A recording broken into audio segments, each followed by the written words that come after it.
This is insane, the junior researcher panted, struggling to keep pace with the Foundation doctor's long, hurried strides. I mean, you aren't actually suggesting we release him to solve this whole mess? Desperate times, Fitzwilliam, desperate measures. Dr. Dan replied calmly, without even turning to face his subordinate. The pair were heading towards Biocontainment Area 14, encountering armed guards at regular intervals, who just nodded and opened the heavy steel doors the moment that the two researchers flashed their Foundation clearance passes. They'd been told about the situation that was currently unfolding, and knew better than to ask questions. Desperate times, like Dr. Dan had said. Both Dan and Fitzwilliam arrived at the door to a spacious living quarters, the latter still trembling with anxiety. Pull yourself together, Dr. Dan muttered. And remember, he's the King of France. The doors swung slowly open, punctuated by the flash of emergency lights outside. As the two men stepped inside, Fitzwilliam's eyes widened in shock at the sight of the creature before him. Although he'd read the files, seeing it in person was entirely different. He knew this thing was biologically human, but it was impossible to ignore how monstrous it looked up close. It was massive, over 7 feet tall, and easily 700 pounds, with enormous arms that must have been nearly 30 inches all the way around. The disproportionate features were almost as unsettling as the enormous size of the anomaly. Its balding head slightly pointed instead of having the typical curvature of an ordinary human. The large, rounded chin and jaw and bulbous nose, along with the pair of dark, sunken eyes that all coalesced to make the strange, unfamiliar mass of details that should have resembled the familiar layout of a human face, but it didn't. It had a butcher knife in its large hand, dragging the blade against its cheeks as it shaved through the thick hairs, each one easily a full millimeter thick. The junior researcher's eyes fell over the scars littered across the anomaly's tan skin, aware that there were X-ray images showing just how many broken blades and discarded bullets were lodged in that dense, durable mass of flesh. Dr. Dan whispered, his teeth clenched in anger for Fitzwilliam to either kneel or get eaten. It had taken Fitzwilliam a moment to notice that his superior had gotten down on one knee, his head bowing downwards, eyes to the ground. Hurriedly, the junior researcher dropped to his knees and tilted his head down too, trembling at knowing his eyes were off the creature. Your Majesty, the Foundation doctor proclaimed without looking up. We beseech you for your aid. Fitzwilliam heard the sound of something heavy shifting, the lumbering footsteps of the creature drawing nearer, towering over both the kneeling researchers. It growled for Dr. Dan to go on, its voice muted behind teeth tightly clenched over ever opened to feed. We come to ask but one thing of you, Your Grace, Dr. Dan continued. We need you to kill the shy guy. SCP-082 opened his mouth and started to laugh. Less than an hour earlier, the SCP Foundation had been on the receiving side of a coordinated cyber attack from an unknown party. By the time that Dr. Dan and junior researcher Fitzwilliam approached SCP-082 asking the anomaly for help, Foundation personnel had long since abandoned their efforts to identify who was responsible for the attack. Many suspected the members of Parawatch, or possibly even someone working for Vikander Need Technical Media, could have been involved. Although a large contingent of Foundation personnel were quick to assume this was the work of the Chaos Insurgency. Regardless of who was behind the cyber attack, its intention was clear: to release SCP-096. SCP-082 guffawed jovially as Dr. Dan explained the situation to him.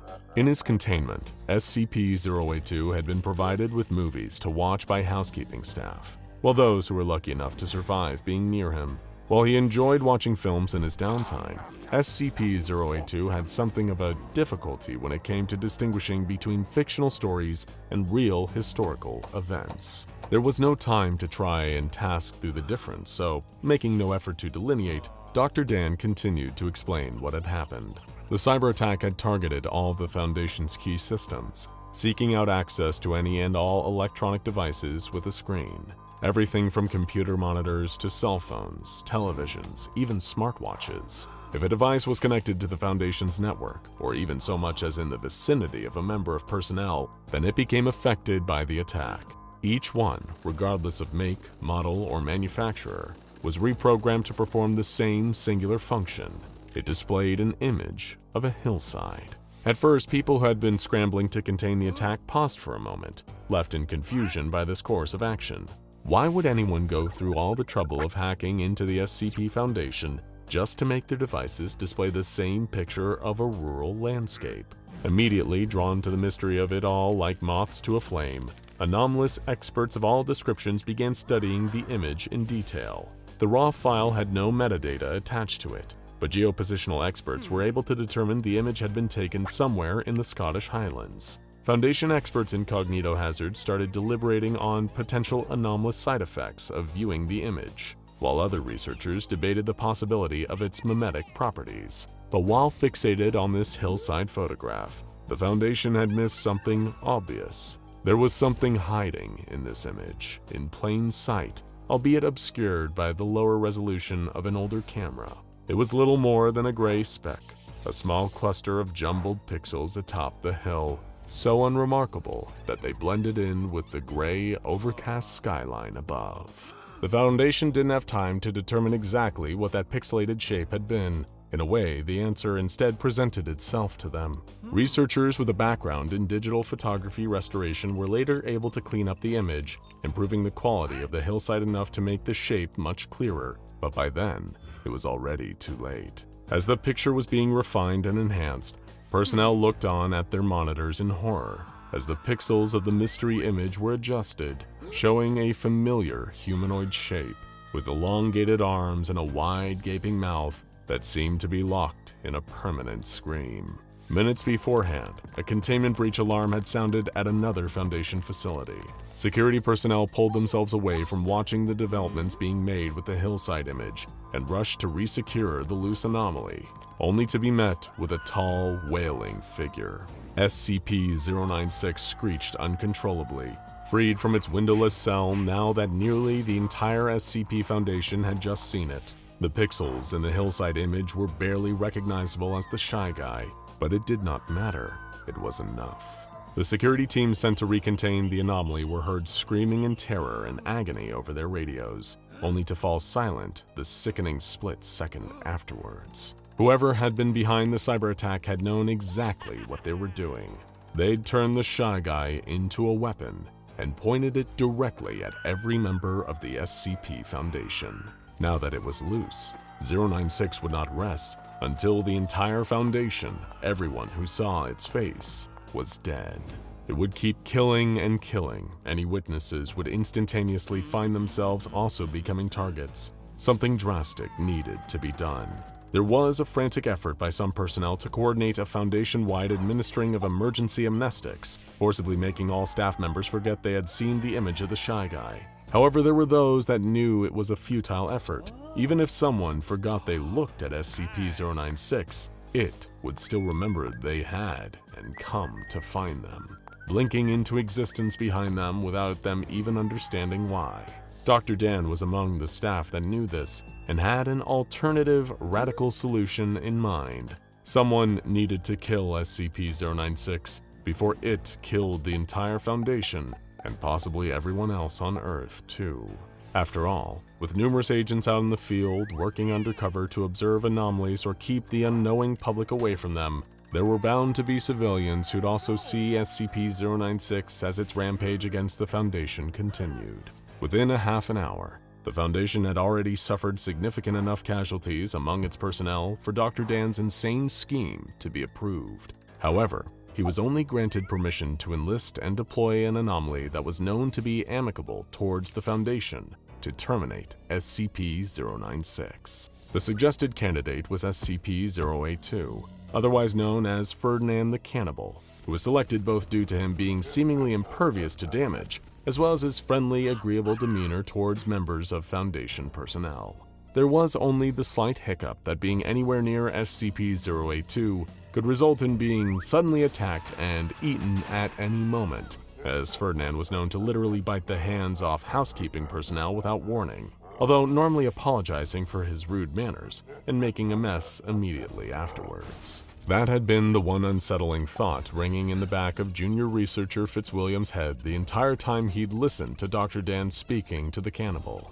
Fitzwilliam wasn't even sure why the other Foundation researcher had insisted on bringing him along to speak with SCP-082 in the first place, other than to stand around nervously. Even as the self-proclaimed King of France had bade both men to stand, the junior researcher was still terrified that any moment he'd be looking down the voracious maw of SCP-082, as the only thing he saw before he was devoured alive. He wasn't sure if it might have been better to be killed by SCP-096. So, all I have to do is slay this creature, and you'll offer me the work of this, Mr. Sky Baron, to pursue at my leisure? SCP-082 pondered for a moment, then clasped his hands enthusiastically, chuckling beneath his clenched teeth. It's a deal. The monster stands no chance. You know full well that back in my youth I hunted and skewered the beast of Gilvedon. As he often did, Ferdinand was embellishing, actually outright blatantly lying, the details of his past. It was well-documented behavior of his, stating obvious falsehoods and arguing that only lies were the ones he told through his teeth. The beast of Gilvedon, as far as the Foundation's research had proven, was a supposed man-eating animal that began terrorizing the province of Gilvedon in 1764, until it was killed. This was at least 37 years before the turn of the 19th century, when researchers determined SCP-082 was likely to have been born. That's very good. I'm sure your expertise will come in handy, Your Highness, Dr. Dan said calmly, producing a handkerchief and folding it into a long, flat strip. Where is this shy guy, then? SCP-082 asked, readying the muscle mass that hid beneath his exterior. Junior researcher Fitzwilliam's blood ran cold as he watched Dr. Dan quietly wrap his handkerchief around his head, covering his eyes and tying it in a knot at the back of his skull. Sir, what are you doing? He whispered. Very sorry, Fitzwilliam, Dr. Dan said once blindfolded, but as soon as I heard what was happening, I made sure to avoid every screen I could. The hillside, the image of SCP-096. Dr. Dan had not seen it, but Fitzwilliam had. The junior researcher never saw the shy guy appear behind him, but the anomalous means it employed to kill its targets at least meant that his pain had only lasted for the briefest moment. Eyelids held closed beneath his makeshift blindfold. Dr. Dan heard Fitzwilliam's body drop limply to the floor, as well as the sound of inhuman breathing from SCP-096's gaping mouth. There's SCP-096, Your Majesty, the Foundation doctor said calmly. I will leave the rest to you. The shy guy took notice of SCP-082 the moment its latest victim fell lifelessly to the floor. The creature hadn't stopped since the moment the first pair of eyes had looked at the pixelated hillside. In the moments since, SCP-096 had been killing its way through dozens, hundreds of unsuspecting Foundation personnel. The pain of self-consciousness that triggered its rage state was now a searing pain right at the base of its skull. No wonder it could not stop screaming.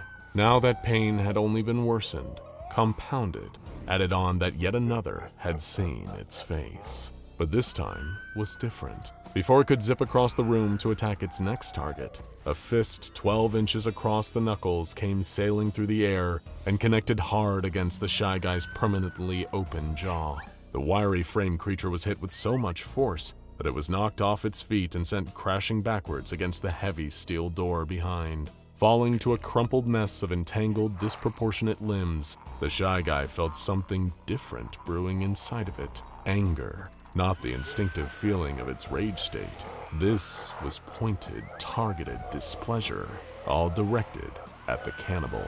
It lunged at SCP-082, only for its swiping strikes to glance off of Ferdinand's massive body, his density deflecting the shy guy's attacks like they were nothing. It screamed, screeched indignantly as it kept trying to hit SCP-082, only to be met with a new excruciating pain in its elongated arms. It had swung so hard to attack its target that SCP-096 had shattered its own bones against the solid surface that was Ferdinand's frame. Suddenly, the cannibal gripped the creature by its wiry shoulders, the shy guy screaming louder than ever, but not in distress. No, it was screaming in fear.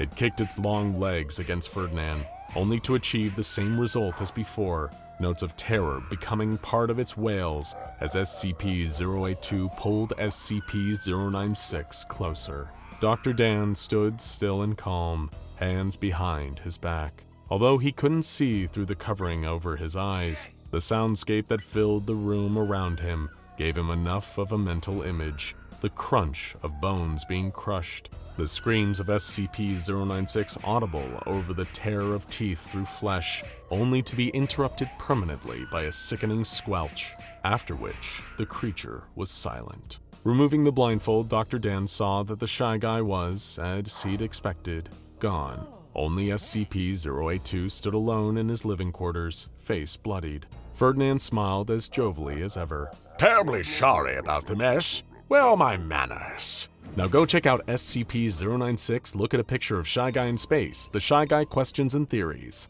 and SCP-082 Sad Origin Story for more.